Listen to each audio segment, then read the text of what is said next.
ജയ ശ്രീ കൃഷ്ണ. കൃഷ്ണ ഗായത്രിയിലേക്ക് എല്ലാവർക്കും സ്വാഗതം. അപ്പോൾ ഓണമൊക്കെ ആയില്ലേ? അപ്പം നമ്മൾ എന്താണ് ഓണത്തിന്റെ പിന്നിലുള്ള ഐതിഹ്യത്തെ പറ്റി അറിഞ്ഞു വെച്ചിരിക്കുന്ന കാര്യം?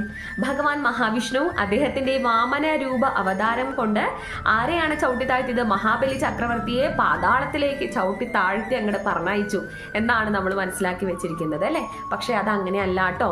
ആ കഥയ്ക്ക് പിന്നിലെ ചെറിയൊരു തിരുത്തുകൾ ഉണ്ട്. അപ്പൊ ആ രീതിയിൽ അതിനെ മനസ്സിലാക്കി എടുക്കും.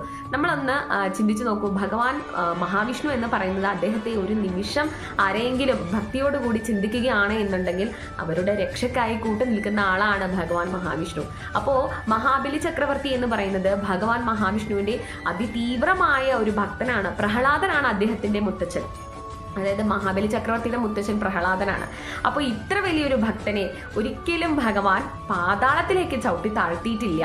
അദ്ദേഹത്തെ സുതലം എന്ന് പറയുന്ന അതിമനോഹരമായ ദേവശില്പിയായ വിശ്വകർമാവ് നിർമ്മിച്ച ഒരു സ്ഥലത്ത് ഭരണം നടത്താനാണ് അദ്ദേഹത്തെ പറഞ്ഞയച്ചിരിക്കുന്നത്. അതായത് സ്വർഗലോകത്തിൽ അതീതമായി ഉള്ള ഒരു ലോകമാണ് സുതലം എന്ന് പറയുന്നത്. അപ്പൊ ആ ലോകത്തിൽ ഭരണം നടത്താനാണ് മഹാബലി ചക്രവർത്തിയെ ഭഗവാൻ മഹാവിഷ്ണു പറഞ്ഞു വിട്ടിരിക്കുന്നത്. ഒന്ന് നിങ്ങൾ ചിന്തിച്ചു നോക്കൂ. അജാമിലിന്റെ കഥ നമുക്ക് എല്ലാവർക്കും സുപരിചിതമാണ് അല്ലെ?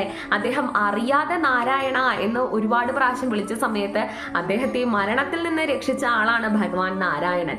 അതേപോലെ തന്നെ ഗജേന്ദ്രന് മോക്ഷം കൊടുത്ത ആളാണ് ഭഗവാൻ നാരായണൻ.